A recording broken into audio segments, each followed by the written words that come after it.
The P61. Last I left off, I used Mr. Airbrush and Liquitex black ink, and I went in and basically post shaded all the panel lines. And if you can tell by the light, the way it hits it in certain ways, you can see the shading.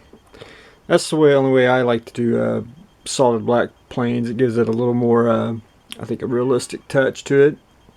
I also did that on the A26, and I don't know if you can see in the different lighting how one way it looks solid black, and then when you hit the light, hit it just right, it'll show the different panels.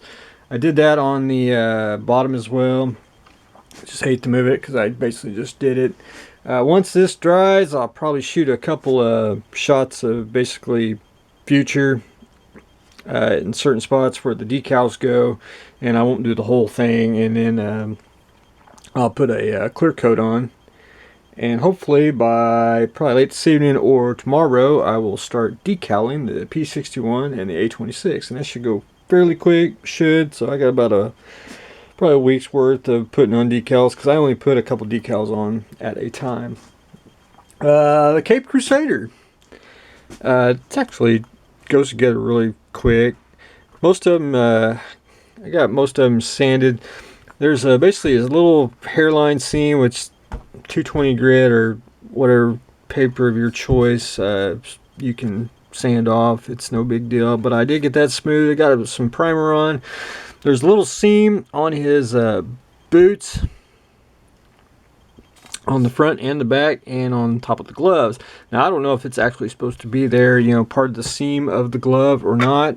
I didn't research the boots or anything, because right there it looks like it has one, but I'm just going by the box. So what I did is I just went ahead and I sanded them down and took primer and basically did some thick coats of primer on the boot just to fill in the seam, because I may take this to a show later on next year, or who knows. So what I did. You do it whatever you want. That's what modeling is all about.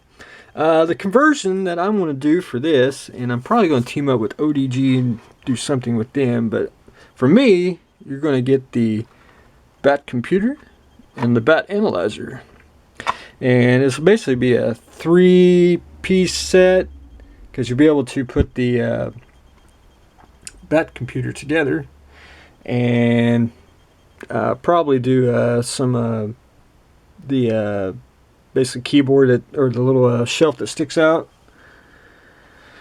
May or may not. I ain't really decided what I want to do on that, but anyway, I want to do the BAT thermos mug, but so this will be vacuum formed, and you'll be able to light it like for the screen here, and you can drill some holes, add some fiber optics or some LEDs in there, and bam, there you go.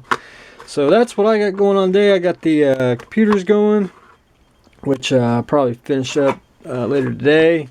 And one thing I'm going to mention is this is a punch and die set that I got from Harbor Freight. I like the Waldron punch real well, but to me it's not worth the price. This is about $20 if you got coupons and everything, and it's got pretty big sizes, because what I needed it for a project. I needed the bigger sizes, so all it is just a piece of metal, piece of acrylic, holes drilled out. Now I use the small one a lot, and if you never used a punch set, you just take your styrene, put it between the two surfaces, take your punch set, and don't make fun of my camouflage hammer now. I won that at a raffle at a model show. I have one of the best tools I ever got. And all you got to do is tack it. And it comes out on the bottom, like so. And there you have it.